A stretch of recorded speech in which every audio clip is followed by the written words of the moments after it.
Alright, this is going to be a tutorial for the different buddies that we have available.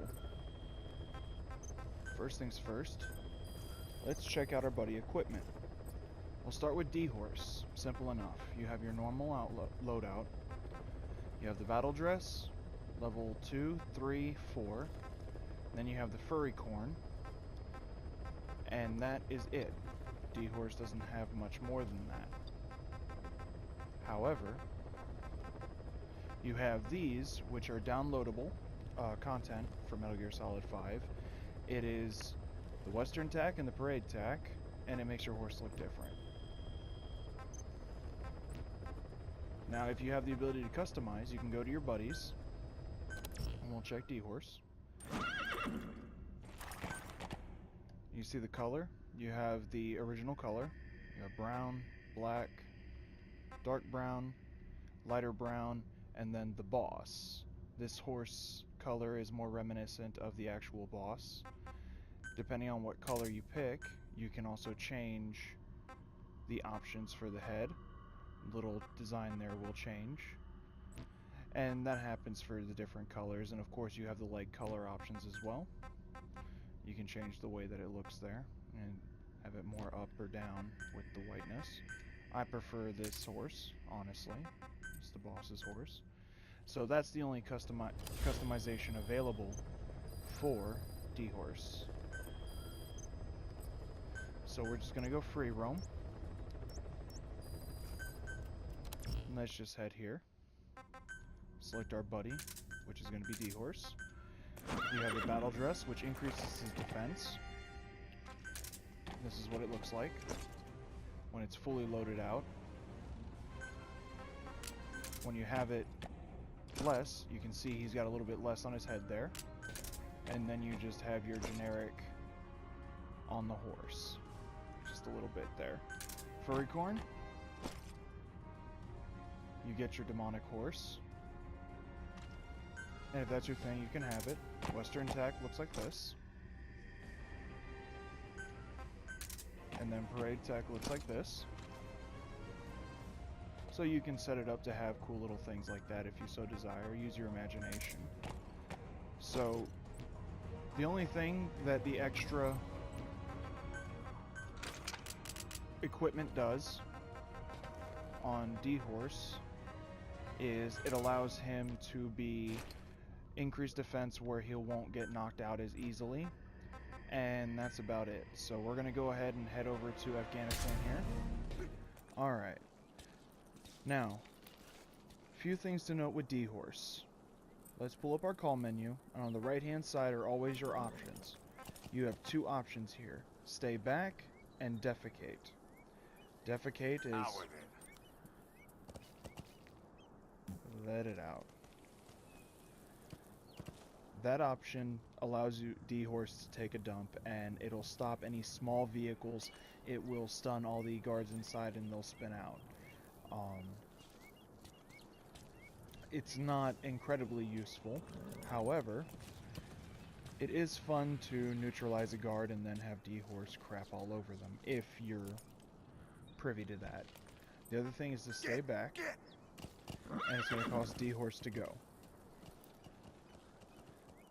So if you're at the LZ and D-Horse is in the way, you can tell him to get out of the way.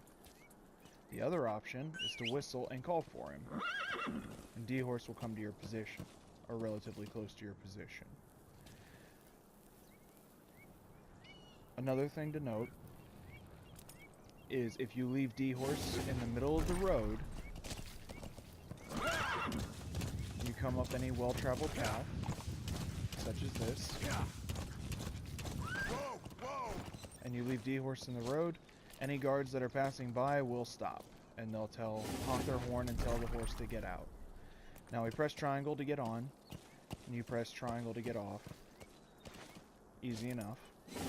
Now when you mount D-Horse, move forward and hold up on the left stick, and then push back on the left stick, he'll stop. If you're holding forward, he'll start galloping. And if you push square, he'll take off. You can rapidly press square to have D-Horse continue going. He'll jump over small obstacles, and he'll jump down some ledges. Be careful when jumping down ledges. If you fall from too great a height, you can die.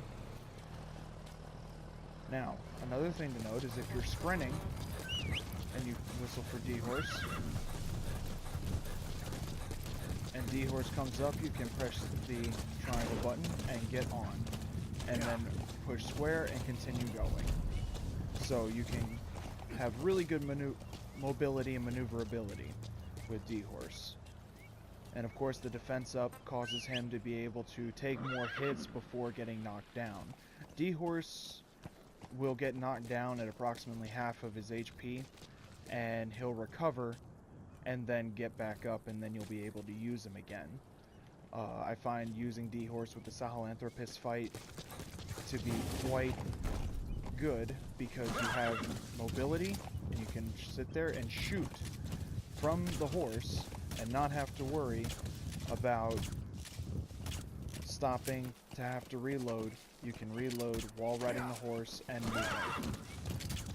You take off a couple of shots here, keep going, reload, which allows you extra maneuverability to dodge the attacks that Sahelanthropus gives you.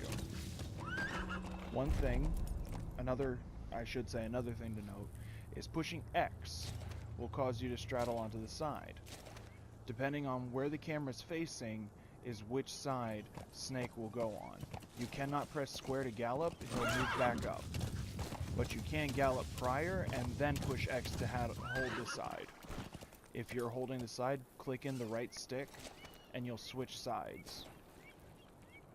Now, to go a little bit more in depth, if I'm facing the camera this way and I push X, Snake will move towards the camera and be hidden. Now, if you're holding this side, Snake will move to this side. So it is dependent on, even at a slight angle, slight left, slight right, and that is the basis for which way you're going to go. And as soon as you kind of hit a middle screen, if you try to line it up and push X, Snake get kind of funny like earlier. However, that's pretty much all there is with D-Horse.